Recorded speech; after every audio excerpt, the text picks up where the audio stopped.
Amém? Primeira vez, no capítulo 19, a partir do versículo 1 ali, vai estar contando, eu vou dar uma experiência para a gente ler pouco coisa. Vai estar contando aqui de quando ele foi ameaçado com morte, né? Ele fugiu. Fugiu, o anjo do Senhor cuidou dele em alguns momentos. Aí, lá no versículo 8, ele acorda, deixando algo para ele comer. Levantou-se, pois, comeu e bebeu. E com a força daquela comida, ele comeu 40 dias e 40 noites, até Horebe, o monte de Deus. Quem lembra desse monte? Quem lembra do monte esse? Ninguém? O monte, a gente conhece como Sinai, o monte onde Deus habitava. Muitas coisas aconteceram, muitos sinais aconteceram ali. Aí o versículo 9: ali entrou numa caverna, onde passou a noite, e eis que ele veio a palavra do Senhor que disse: o que faz aqui, Moisés? E ele respondeu: tenho sido zeloso pelo Senhor dos exércitos, porque os filhos de Israel deixaram a sua herança, derrubaram os altares e mataram os profetas da espada. E eu fiquei só, e procuram tirar a minha vida. Disse-lhe Deus: sai e põe-te nesse monte perante o Senhor. Eis que a palavra do Senhor, eis que passava o Senhor, e um grande e forte vento fendia os montes e despedaçava as penhas diante do Senhor. Porém, o Senhor não estava no vento. Depois do vento, um terremoto, mas o Senhor não estava no terremoto. Depois do terremoto, um fogo, mas o Senhor não estava no fogo. E depois do fogo, um silêncio tranquilizante e suave. Na versão que vocês estão falando que foi o que aí? Não. Tem uma pessoa falando que é um sussurro. Vocês estão sussurro? Sussurro, um silêncio, uma brisa. Um silêncio tranquilo e suave.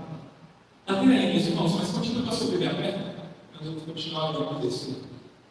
Então, eu queria te convidar a você imaginar essa cena. Aqui a Bíblia não fala, mas quando eu perguntei no começo, nesse monte, muitas coisas já aconteceram. Muitos sinais, quando Deus falava, devia ser uma coisa aterrorizante, trovões e raios, o povo se ficava com medo do que acontecia ali. Quando Deus falava com Moisés, acredito eu ali, que Elias deve ter lembrado disso. Nossa, eu estou num monte onde Deus falava de uma forma maravilhosa, onde Moisés teve a presença de Deus de uma forma grandiosa. Eu acredito que ele chegou ali com expectativa. Hoje Deus vai falar comigo.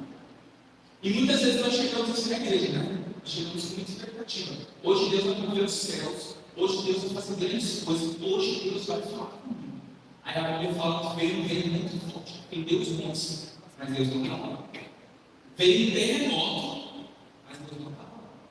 Veio fogo, mas Deus não estava lá. E de repente veio um sussurro, uma brisa. A minha pessoa está falando de silêncio. Deus estava no silêncio, no sussurro, na brisa, na menor coisa que ele poderia esperar naquele momento. Então eu queria te convidar para você mergulhar nessa história aí. Você imagina, esse profeta que vivenciou coisas gigantescas, estava num momento de medo, de muito medo. A vida dele estava contada, todos os outros já tinham morrido, já mataram um monte, e agora eu sou o próximo. E quando ele chega aqui diante de Deus, Deus pergunta: o que você está fazendo aqui? Deus sabe o que ele estava fazendo aqui? Com certeza. Mas Deus pergunta: o que você está fazendo aqui? Ou em outras palavras, Deus quer que ele pense um pouco sobre o que está acontecendo aqui. Aí ele fala: eu vi o certo que é ao Senhor. Eu não abandonei as coisas, não abandonei a adoração, como muitos fizeram, e muitos agora estão procurando me matar. Por que estão procurando me matar? Aí Deus fala: sai, vai lá para fora, sai dessa caverna, vai lá para fora do monte. Aí acontece o que a gente falou agora. Muitas vezes nós temos muita expectativa sobre como Deus vai falar. E isso é muito perigoso. Porque nós começamos a colocar Deus numa caixinha. A gente acha que só é a voz de Deus se tiver dom de línguas. A gente acha que só é a voz de Deus se eu sentir um arrepio. A gente acha que só é Deus falando se for assim, assim, assim, assim. A gente começa a dar os critérios. Não, Deus vai falar comigo só se for assim, assim, assim. Só se vier um terremoto, se vier um barulho. Tem gente que vai para um lado bem místico mesmo, né? Se a luz piscar 3 vezes, se alguém me ligar agora, se eu então queria esse negócio, eu abrir a Bíblia agora, Deus vai falar comigo. Então vamos mudar o mundo místico e já colocando Deus em várias caixinhas. Deus não é isso. Deus ele vai muito além do nosso entendimento. E muitas vezes Deus não vai falar nada. E o não falar nada de Deus é falar muito. Porque o silêncio de Deus diz muito. Por que o silêncio de Deus diz muito? Porque o silêncio de Deus nos convida a pensar. O que você está fazendo aqui, Reginaldo? O silêncio de Deus te convida a pensar. O que você está fazendo na igreja hoje? O silêncio de Deus te convida a pensar. O que você está fazendo na sua vida? O que você quer de mim? O silêncio de Deus nos leva à reflexão. E a reflexão que vai nos fazer entender o que Deus está querendo dizer. Mais uma vez eu digo, não a forma que a gente imagina que Deus vai falar. Meus irmãos, os testemunhos são uma coisa muito bonita, mas também uma coisa muito perigosa. Porque as pessoas começam a pegar as experiências pessoais dos outros e colocar como verdade. Então as pessoas começam a pegar, se Deus falou com fulano desse jeito, ele vai falar com ele também. Então se Deus fez assim, assim, assado na vida do outro, ele vai falar assim, se Deus mostrou sonhos para alguém, assim, assim, assim, ele vai mostrar para mim assim, assim, assim. Meus irmãos, eu estou na igreja desde os meus 6 anos. E eu fui um adolescente, um jovem, muito religioso. Muito. De uma forma muito negativa. De uma forma que eu sempre me cobrei muito. Eu sempre cobrei muito de mim, muita coisa que eu não tinha nem maturidade para ser cobrado. Então eu tive uma adolescência bem difícil nesse sentido. Minha mente foi bem corrompida com a religiosidade, né, que foi passando pelo mundo. E pensando muito sobre vendo pessoas da minha vida. E esse texto, ele marcou uma fase muito importante da minha vida, porque ele foi a primeira vez que eu preguei depois de uma situação muito complicada que eu e minha esposa vivemos, que foi a perda do nosso primeiro bebê. Aí como eu falei, eu era muito religioso. Eu queria contar para vocês entenderem o que eu quero dizer com isso. E quando nós casamos muito cedo. Então nós casamos com o objetivo do seguinte: a gente vai esperar 10 anos para ter filho. A gente tiver 10 anos de casado, a gente vai pensar em ter filho. Porque a gente tem que ter a faculdade, a gente tem que fazer várias coisas e tudo. Então a gente sempre teve bem muito quadradinho assim o que a gente ia fazer. E sempre tudo deu muito certo. Glória a Deus por isso. A gente vai fazer tal coisa, dá certo. A gente vamos fazer tal coisa, vamos dar certo. A gente vai casar com dia, deu certo. A gente vai fazer não sei o que, deu certo. Sempre tudo deu certo. Quando chegou na hora que eu mais esperava, no lugarzinho, que era ter meu filho, eu era louco, sempre louco, meu filho, sempre louco para ser pai. A gente perdeu o bebê. Aquilo me destruiu. Por quê? Eu olhei para Deus e falei, a primeira coisa, pensamento religioso, o que eu fiz de errado? Eu pequei. Onde foi que eu pequei? Peraí, eu fiz alguma coisa errada.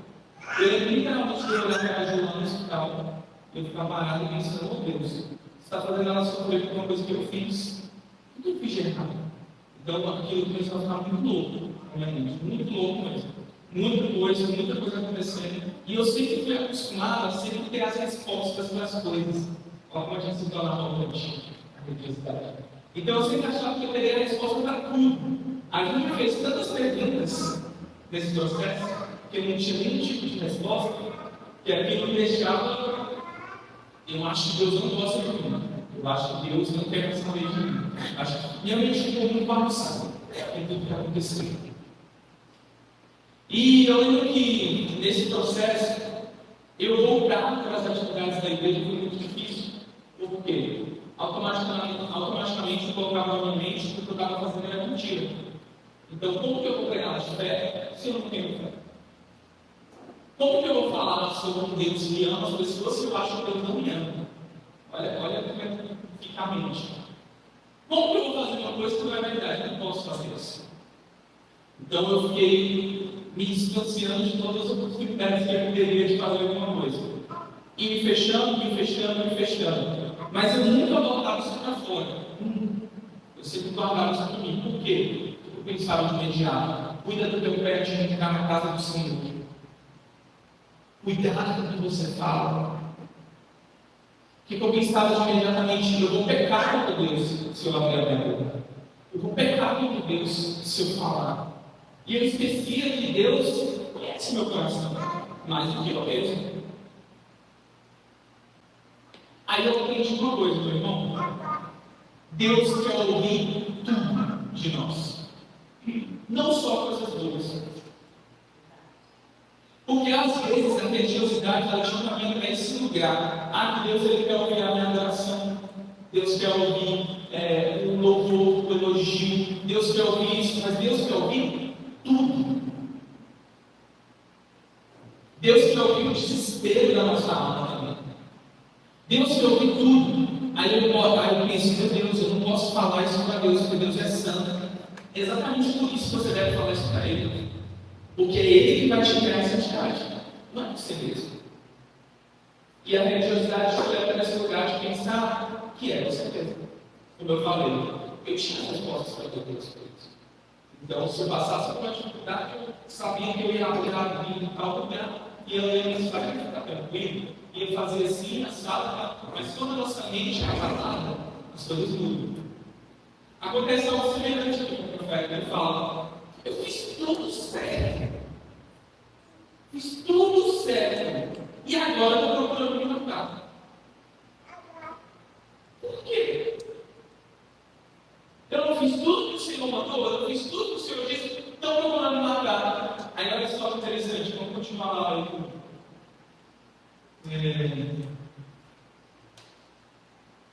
Versículo 12. Depois do terremoto, um fogo, mas o Senhor não estava no fogo. E depois do fogo, um silêncio tranquilizante e suave. Ouvindo Elias, envolveu o seu rosto com o seu manto e saindo foi se retirado da caverna. Eis que veio a voz do Senhor e disse a mesma coisa que antes. O que fazes aqui, Elias?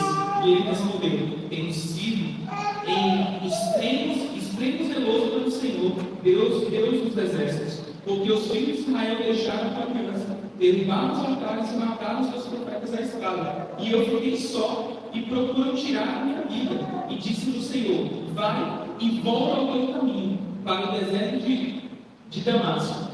E chegando lá, unge Azael, rei sobre a Síria, e ele vai continuar falando de tudo que ele tem que fazer. Aí lá no versículo 18, também concedei em Israel 7.000, todos os joelhos que não se dobraram a Baal, e toda a boca que não beijou. Então ele chega em Deus e fala: Deus, mas eu não fiz nada de errado, eu fiz tudo certinho. Então procurando me matar. Vocês repararam que foi a mesma pergunta e a mesma resposta do começo. Ou seja, Deus tinha algo muito objetivo para falar com ele. E o que era esse que Deus tinha que falar com ele? Acalmou o coração? Está tranquilo? Volta. Vai fazer o que você tem que fazer. Nós não temos que questionar, mas Deus está procurando me matar. Volta. Sabe por quê? Você está falando de você estar sozinho. Aí Deus fala aqui no final o quê? Ainda 7.000 joelhos que não se dobraram. Você não está sozinho. Você não vê como eu vejo. Você não está sozinho. Então, olha só, meu irmão. Quando eu estive nessa situação, eu pensava em várias formas de fugir, né? Das coisas relacionadas a estar na frente dele, fazer alguma coisa. Eu não conseguia fugir. Não conseguia. Deus, de alguma forma, ia trazendo, mas Deus ele conhece o nosso coração tão profundamente que Ele não fez nada que ia piorar a situação. Né? Ele foi criando situações que poderiam ir organizando a minha mente. Por exemplo, a gente, nessa época, a gente estava organizando muito uma peça sobre Jó. E a primeira coisa que eu falei para o pessoal que era do teatro foi isso: gente, eu não consigo apresentar Jó. Não dá. Não dá, mensagem de choque, o que eu estou vivendo hoje vai virar um choque na minha mente que eu não consigo. Não vou conseguir falar sobre isso. Até o dia que eu me deparei com essa palavra, orando, buscando a Deus. Entendi isso de Deus, vai e volta. Por quê? Não é sobre você. Não é sobre a sua vida, sobre a sua vida estar em risco. A gente leu agora. O seu te protege, o seu te guarda. Não é sobre o seu entendimento. Esse foi o grande questão para mim. Não é sobre o que eu sei, o que eu penso, a forma que eu penso as coisas. Não é sobre isso. Porque nessa situação da minha vida, gente, eu cheguei no lugar, eu cheguei aqui, seria o final de tudo. Por quê? Eu não tinha resposta. E até hoje eu não tenho resposta.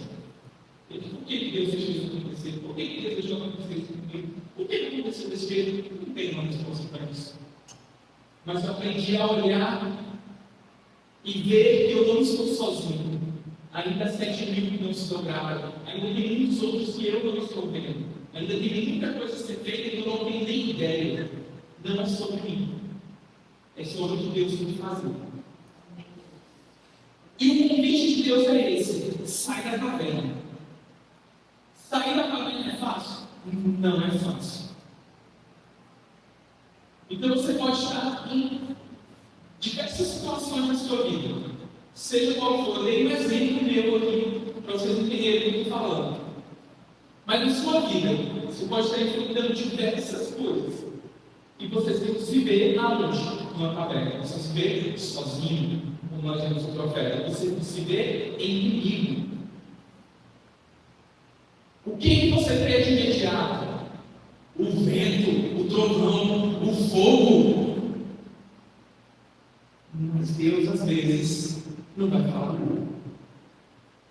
E como nós vamos agir em situações que Deus não vai falar nada? Qual vai ser a nossa resposta para isso? Eu queria te convidar a você abrir agora em Hebreus, no capítulo 12.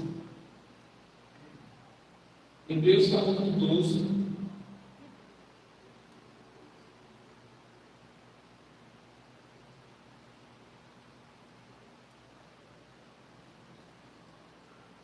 Versículo 15.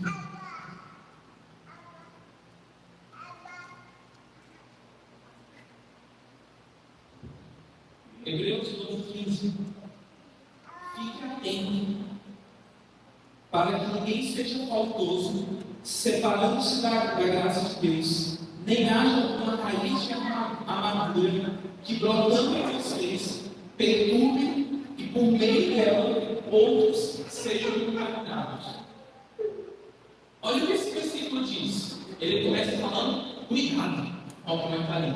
Cuidem para que ninguém fique afastado da graça de Deus e que nenhuma raiz de amargura brotando cause perturbação e, por meio dela, muitos sejam contaminados. Irmãos, no decorrer da nossa vida, nós vamos passar por diversas situações. Jesus mesmo falou sobre isso. No mundo tereis aflições. Nós vamos passar por coisas que não teremos resposta, como eu disse agora. Coisas que nós não vamos entender. Coisas que vão perturbar a nossa mente. Mas aqui vai falar: tome cuidado para que isso não te prive, não te separe da graça de Deus. Tome cuidado. Olha que versículo pesado. Aí ele diz que isso pode gerar uma raiz de amargura. Raízes que ninguém vê, ninguém sabe, mas raízes que nos sufocam. E isso pode fazer que outros sejam contaminados. Meu irmão, eu fiquei tão ferido. Hoje eu entendo, porque eu viajou, nós tivemos um acompanhamento com psicólogo na época, tudo. Eu entendo muitas coisas, mas eu fiquei tão ferido que muitas falas das pessoas tinham vontade de matar as pessoas quando falavam algumas coisas. Mas hoje eu entendo que era um momento de luto que a gente estava passando e tudo. Mas o tanto que aquilo poderia ter crescido dentro do nosso coração, nos sufocado. E coisas tão pequenas, olhando hoje eles são tão pequenos, mas diante da dor é tão complicado, porque, querendo ou não, eu falei que você é muito pensamento religioso. Eu tenho pensamento religioso sobre mim, ok. Mas uma pessoa que tem pensamento religioso sobre mim, sobre a minha esposa, isso acaba. Sabe aquela? Por que será, né? Que desejou isso acontecer? Amém. Obrigado por me ajudar a chorar com essa história. Obrigado por isso. Ah, não, Deus sabe o que faz, né? Deixa eu falar. Muitas falas, muitas coisas que foram gerando essas raízes de amargura. Mas quando Deus chega em você e fala: o que você está fazendo aqui? Ele te convida para pensar. E o convite que eu queria te fazer hoje é isso. Deus te convida para pensar. Você diante de Deus, o que você está fazendo aqui? Como que está o seu coração? Como que está aonde ninguém vê? Como que está o seu coração? Olhando para dentro de mim, olhando para dentro de você. Sabe por quê, meu irmão?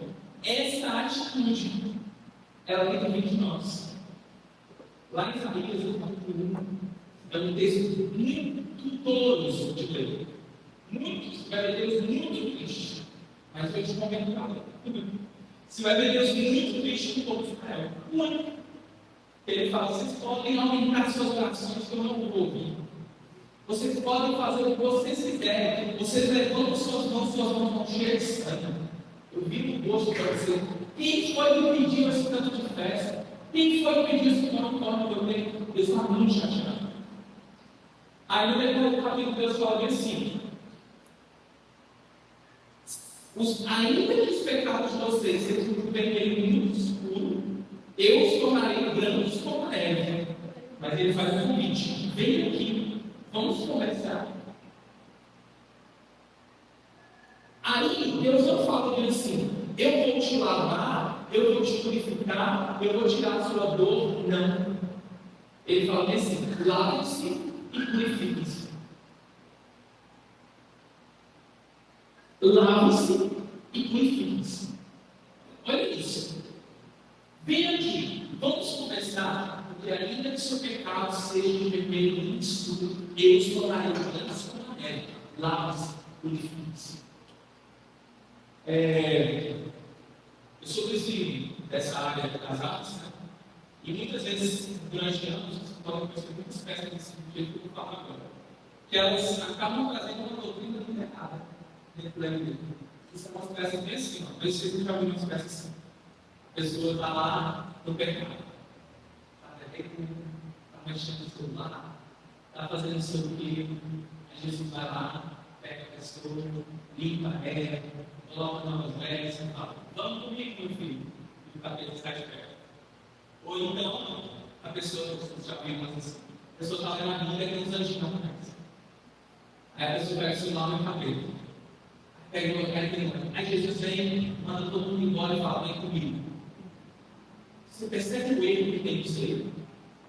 Lave-se e purifique-se. Jesus já pagou lá na cruz tudo por nós. Eu preciso olhar para Jesus, eu preciso ir para Jesus, eu preciso saber quem eu sou, eu preciso reconhecer o meu pecado, eu preciso fazer muitas coisas para chegar a Jesus. Jesus não vai chegar de tudo isso, mas Jesus não vai chegar e te tirar do lugar e te colocar no lugar de glória e trazer. Não vai. Não vai. Deus te chama para lutar. Deus te chama para resistir ao diabo. Deus te chama para outras coisas, mas olha o que eu falei. Às vezes a gente apresenta uma coisa que parece tão inocente, mas a gente vai doutrinando a nossa mente a pensar que essa não funciona. Então, às vezes, você está lá no mundo do pecado, você está cheio de coisas, cheio de problemas, e você acha que o anjo vai vir todo combinado e vai lá te salvar e não sei o quê, sendo que ele está falando: levanta, sai da caverna, lava-se, purifique-se, limpe-se, perdoe. Deus nos chama para atitudes. Nós precisamos sair do lugar onde nós estamos e ir para o lugar onde Deus está. Nós precisamos fazer isso. Não o profeta tal que vai ser levantado para te fazer. Não é. O que você quer? O que você está fazendo aqui? Deus te chama para reflexão. Deus te convida para reflexão. Então, meu irmão, nós, se estivermos fechados em nossos problemas, nossas angústias, nossas dores, nossos pecados, nós vemos aqui em igreja, isso não vai machucar só a gente. Isso vai contaminar todos que estão ao nosso redor. Então nós vamos estar fazendo o contrário do que Jesus pediu. Em vez de estar trazendo vida, está trazendo morte. Em vez de trazer limpeza, está trazendo sujeira. Olha a responsabilidade que nós temos em nossas mãos. Ela é muito maior do que nós mesmos. Por isso que Deus fala ali com o profeta: volte. Tem muita coisa para você fazer nele. Volte, vai lá e faça. Quantas outras histórias que você tem dado parecidas com isso? Mas, meu irmão, existe um texto que ele abre um espaço para o pensamento. Ele fala assim: se o filho nos libertar, verdadeiramente serei livres. Olha que palavra interessante que tem nesse versículo. Verdadeiramente. Se está falando verdadeiramente, quer dizer que existe falso. Se eu me libertar, falsamente eu serei livre. Você entende o que eu estou dizendo? Se eu me curar, falsamente eu serei curado. Se eu me salvar, falsamente eu serei salvo. Porque a palavra fala que se o Filho, se Jesus te libertar, você será livre. Então, muitas vezes nós achamos que estamos vivendo em liberdade, mas não estamos, quer ver? Liberamos perdão para as pessoas que nos feriram. Conseguimos orar por elas. Conseguimos abençoar a vida delas. Conseguimos ver uma situação positiva na vida de uma pessoa que te feriu e fazer de tudo para dar certo para ela? Ou é o contrário? Então, peraí. Então, eu não perdoei verdadeiramente. Verdadeiramente seremos livres. Você é livre da sua dor, da amargura, do lugar que você está dando na minha vida, para vocês entenderem. Será que verdadeiramente eu estou livre ou será que eu estou preso nisso? Aí eu conto algo para os irmãos. Quando a gente grava o Miguel, nós tivemos muito medo. Muito. Tanto que quando a gente descobriu a gravidez, foi aquilo tipo assim, paramos no dia, tipo assim, a gente está feliz, mas feliz. Não estou entendendo o que eu estou sentindo. Entendeu? A gente correu no hospital. Porque a gente, depois de escrever o bebê, a gente fez toda a pesquisa para descobrir o que aconteceu. Aí a gente descobriu que ela tinha uma perfeição genética hemofilia. Então, isso era bom e ruim. Bom porque tem um tratamento. Ruim porque a gente entendeu o que aconteceu com a nossa filha agora. Foi a primeira gravidez. Então, ela tinha que tomar uma injeção todos os dias da gestação e 3 meses após o bebê. Então a gente estava desesperado, querendo ficar querendo tomar desculpa. Estava morrendo de medo. Só que a gente tinha uma apresentação com os alunos nossos. Teve uma apresentação e depois no hospital, loucos, desesperados, perdidos. E a gente não queria tomar caminho. Era isso. Porque a gente perdeu o bebê outra vez, 2 semanas depois do chá de revelação. Então aquilo ficou muito marcado para nós. A gente queria tomar caminho. Então a gente se escondeu até onde conseguiu, né? Até onde estava mais conservado na igreja de Sinú. E a gente viajou lá para lá do Belo Horizonte.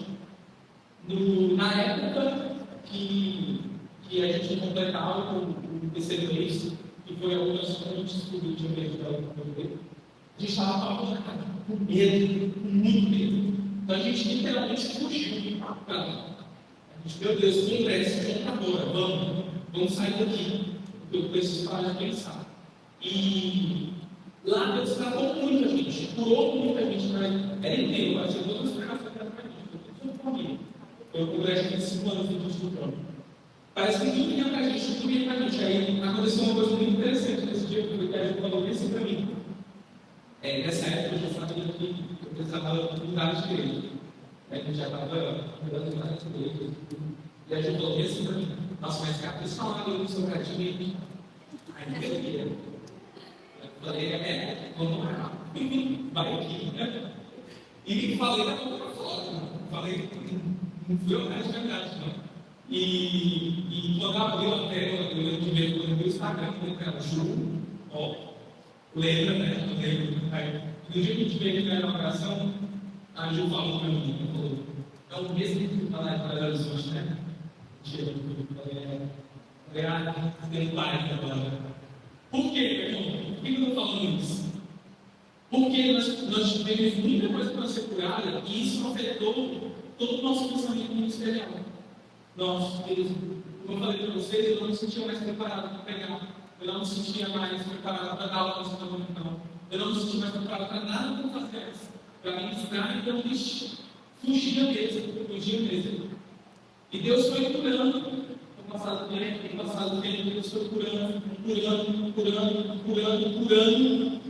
Até um dia que eu pude olhar para mim e falar: Deus, pode fazer o que você quiser, pode mexer na minha vida. E é esse o convite que eu queria te fazer hoje. Eu queria te convidar a abrir a sua ferida para Deus. Sabe por quê? Nós nos protegemos. Naturalmente. Não, Deus, não toca nesse assunto, não. Não, Deus, não toca nisso, não. O Senhor abençoou todo mundo, mas na minha vida isso aqui é sensível. Isso aqui não. Não toca nesse assunto comigo, não. No dia que eu consegui entender esse processo de cura e falar: Deus, você pode mexer na minha ferida? Você pode fazer? Doeu muito. Porque para ser verdadeiramente curado, é muito mais profundo do que a gente pensa. É muito mais distante do que as nossas palavras. E eu falo bem assim, eu sei que a Renata passou por situação parecida. Então, um filho não substitui o outro.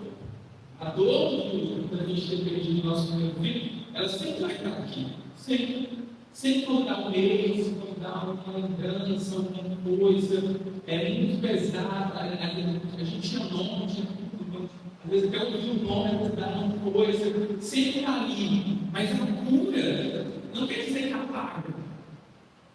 A cura quer dizer que você vê com os outros olhos agora. Não é uma coisa que está no ânimo, me dá desespero, que vai fugir. Teve uma situação, por exemplo, chegou um prêmio uma vez da nossa família, e a gente estava lá para receber o prêmio. Acho que, se eu não me engano, uns 3, 4 primeiros anos da nossa, foi a clínica que a gente perdeu. E eu nem toquei. Aí, na hora que o médico subiu para receber, ele falou: boa noite, ajuda a mão. Saiu chorando, eu falei: você entendeu que ela ainda não tinha tocado. Aí, quando apareceu a aluno da clínica, eu falei: aí ela teve que ir atrás dela, lá fora, foi estar sobre ela do lado, porque a voz dele não podia, não sei o que. Então, hoje, falar sobre isso é diferente do que se falava antes. Então, o que eu te falo, meu irmão? Por mais que seja doloroso passar por um processo de cura com Deus, ele vai fazer sentido para as coisas. Vai e volta. Que a gente lê. Volta. Você tem muito para fazer. Vai e volta. Então hoje você pode olhar para a sua vida e achar que assim: não, Deus não pode me usar. Olha você perguntando: Deus não pode me usar. Eu sou tão pecador. Deus não pode me usar. Eu tenho tantas coisas mal resolvidas na minha vida. Deus não pode fazer isso. Eu não mude esse pensamento para Deus. Mexe nessa área aqui. Pode mexer. Da forma que o Senhor quiser. Mexe. Porque eu quero ser usado pelo Senhor. Eu preciso voltar e fazer o que o Senhor mandou eu fazer. Então, meu irmão, eu não te conheço, mas Deus te conhece. Deus conhece o seu coração. Deus conhece as suas dores, as suas limitações, suas dúvidas, seus questionamentos. Deus conhece tudo, mas Ele quer ouvir a sua voz. Ele te chama para conversar. Ele fala: vem aqui, vamos conversar. Lava-se, purifique-se. Entenda, meu irmão, que a dor, a ferida, como nós vemos em Hebreus aqui, ela não vai ferir só você. Ela vai ferir as pessoas que estão próximas a você. E o versículo vai falar assim: cuidado para que você não fique privado da glória de Deus, da graça. Você não fique privado. Você não consiga chegar onde você tem que chegar por causa de amargura, por causa de dor. Meu irmão, a palavra de Deus nos garante o nosso pecado. Mas por quê? Uma vez eu ouvi isso na psicóloga, nesse momento, olha, eu era muito religioso quando eu falei. E ela me perguntou assim: ó, se um liderar do seu pecado, o pecado gravíssimo para você, o que você vai fazer? Aí eu falei: eu vou ajudar ele, vou orar com ele, vou fazer propósito com ele, a gente vai se ajudar e tal, vou mostrar que eu estou indo com ele. Ela falou: mas se você pecar? Eu falei: diferente, né? Seu pecado é o seu pior mesmo. Deus não me ama mesmo. Deus não me deixa. Olha o pensamento como é diferente. E eu te faço essa pergunta hoje. A sua dor, aonde você sente que te crava? Você está ali chegando na presença de Deus, chega numa situação, depois você começa a falar: não dá. Para mim não dá. Não mexe nisso aqui não, Deus. Vamos voltar, deixa isso para lá. Sabe? Onde é esse lugar? Se fosse uma outra pessoa, não com você, você imaginaria totalmente diferente? Por que nós temos a síndrome de Adão, né? Que sai de alguém se esconder. E quando é que outro, a gente quer a mãe levantar. É muito doideira. Amar o próximo como a ti mesmo. Da mesma forma que você ama o outro, da mesma forma que você quer que o outro fique bem, da mesma forma que você quer que o outro seja curado pelo Senhor, a ti mesmo. Seja curado, seja livre. Tire tudo que te bloqueia, que te segura, que não te deixa ir. Vocês estão entendendo o que eu estou falando, irmão? Às vezes a gente está no meio de adoração, o fluir de Deus é real aqui na igreja. E a gente está ali entrando na presença de Deus, a gente volta. Já sentiu isso? Não, Deus pode estar agindo na vida da pessoa aí, mas na minha vida, acho que não. Acho que eu não sou tão santo assim como os outros. Vai dar passo para trás. Não, eu acho que não. Deus tem algo poderoso para fazer na vida daquela pessoa, mas na minha, eu acho que não. A gente vai começando a dar passo para trás. Meu irmão, certeza, você olhando para isso, você acha que isso vem de Deus. Você acha que Deus vai te, quando você está ali, pronto para chegar na frente de Deus, se derramar, se rasgar, você acha que Deus vai falar: ei, sai. Não, esse é o lugar não. Ei, aqui é o lugar dele, esse é o Deus vai fazer isso. Isso são brechas do inimigo da nossa vida. Aonde? As raízes. Aonde ninguém vê. Aonde ninguém consegue nem imaginar sobre você. Você ouvir um testemunho de alguém, como eu falei no começo, você vai falar: glória a Deus pelo testemunho, mas na vida não. Essa questão por de Deus, nós precisamos ser curados, verdadeiramente curados. Eu queria te convidar a fechar os seus olhos agora. Feche os seus olhos aí no seu lugar e te convidar a pensar nessa frase: o que você está fazendo aqui? Você chegou no monte do Senhor, como contextualizar, você chegou na casa do Senhor hoje. Você foi aonde Deus mandou você ir, você chegou. Estamos aqui na casa de Deus. E Deus te pergunta: mas o que você está fazendo aqui? Por que seu coração está aqui? O que dentro de você clama pelo Senhor? O que tem nele? Quando estamos fracos, é que estamos fortes. É assim que a palavra de Deus fala. Na fraqueza se aperfeiçoa o poder de Deus. Então eu queria te convidar a achar a sua fraqueza agora. Acha a sua fraqueza na sua história. na sua vida, na sua intimidade, no seu relacionamento com Deus, no seu relacionamento com as pessoas. Ache a sua ferida. O Espírito Santo que nos convence. Chama o Espírito Santo para o Espírito Santo me revela aqui. Eu preciso ver onde é que está essa ferida. Eu preciso ver. Eu preciso ver. Eu preciso ver. Peça para o Senhor. Ele te mostra. Não sou eu. Não é um microfone. Não é um pastor. Não é nada. Deus te mostra. Deus te conhece. Então converse com o Senhor neste momento. Espírito Santo de Deus, eu creio, por isso eu falo, Deus. Eu creio que o Senhor está aqui, Pai. Eu creio, Deus, que o Senhor é poderoso para fazer infinitamente mais. Eu creio, Deus, que mesmo em situações que nós não entendemos o porquê ou para quê, eu creio que nas piores situações da nossa vida, Senhor, os teus olhos são mais altos do que os nossos, Pai. Os teus planos são maiores do que os nossos, Senhor. Oh Deus, então no nome de Jesus que eu te peço hoje, nessa noite, Pai, agora, Senhor, visite a tua igreja, Pai. Visite o coração, Deus, de cada parte, Deus, da igreja do Senhor que se encontra aqui hoje. Visite os nossos corações, Pai, e nos mostre, Deus. Nos mostre aonde nós precisamos, Deus, mexer, Pai. Aonde nós precisamos, Deus, ferir, Pai.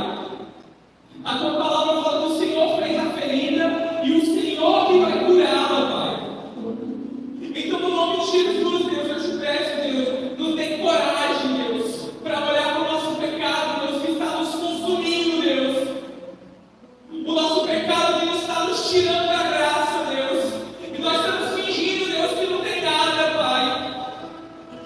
Nós estamos fingindo, Deus, porque ninguém vê mesmo, Senhor. Nós estamos fingindo, Deus, porque até o inferno, Deus, nos faz acreditar que não faz diferença, Pai, está em santidade ou não. Oh, Pai, nos faça olhar para nós nesta noite. Nos faça olhar para dentro de nós. Porque eu creio, por isso eu falo, que o Filho está aqui. E é Ele que nos cura. É Ele que nos liberta, Deus. Então queremos abrir o nosso coração. Queremos abrir o nosso coração para Ti, Deus. Deus, por mais que seja difícil, por mais que seja doloroso, por mais que seja ruim, as palavras que querem sair da nossa boca, por mais que sejam, Deus, coisas tão pesadas, Deus, nós queremos Te entregar tudo, Deus, Te entregar tudo no altar, Deus. Queremos entregar tudo que nós temos hoje, Deus, o mais sujo que seja. Nós queremos um Deus limpo, Pai. Um Deus que tem poder para nos limpar. Nós queremos um Deus santo. Um Deus que tem poder, Deus, para nos guiar nessa santidade. Nós queremos um Deus que cura, Pai. E é um Deus que pode nos curar, Deus. Seja fisicamente, seja emocionalmente, Pai. Seja na nossa mente, no nosso coração, seja no nosso corpo, cada parte dele. Queremos um Deus que cura.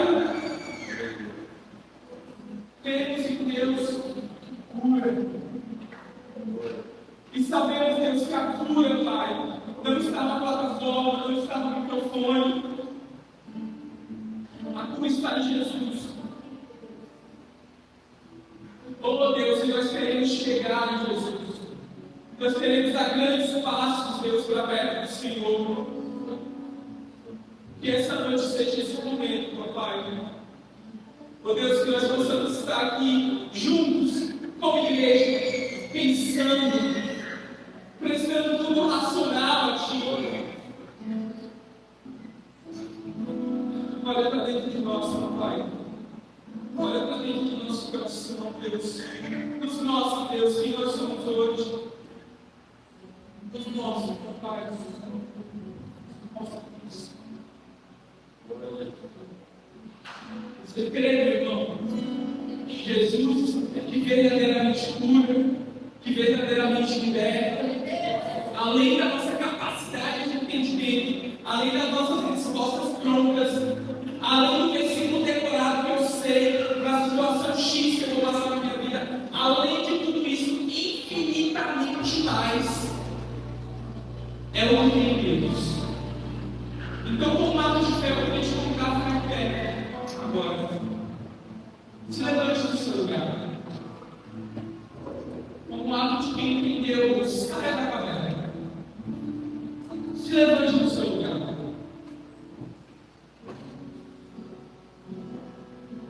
E eu quero te convidar a você adorar a Deus. Simplesmente adorar a Deus.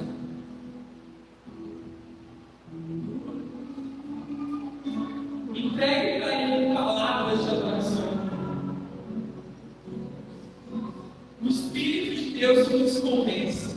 Então convide o Espírito. Espírito, seja bem-vindo na minha vida. Porque eu quero todo dia achar o meu pecado. Eu quero todo dia identificar as minhas dores. Eu quero todo dia identificar onde eu preciso melhorar. Eu quero todo dia identificar onde eu preciso liberar perdão. Eu quero todo dia identificar onde eu preciso consertar coisas. Porque quando a gente fala de perdão, a gente esquece de uma coisa muito importante. Houve pessoas feridas. Então, às vezes, a gente está na igreja, Deus já me salvou, eu perdoei aquela pessoa. Mas será que não tem coisa para você consertar ali, não? Será que você verdadeiramente foi curado? Você entende que você tem que ir lá e resolver coisas? Tem coisas para resolver. Cuidado para que isso não te prive da graça de Deus. Cuidado, meu irmão. Cuidado. Então eu queria te convidar para adorar a Deus neste momento. Sabe por quê? O Espírito Santo de Deus, Ele fala comigo e com você, de forma pessoal, de forma individual, porque Deus é individual. Então não é da forma que você ouviu que Deus falou com fulano. Não é da forma que Deus desceu lá no monte para Moisés. Não, às vezes Deus vai falar com você com sussurro, com uma brisa suave. Deus vai falar como você realmente precisa ouvir a voz dele. Eu queria te convidar a orar ao Senhor neste momento. Amém?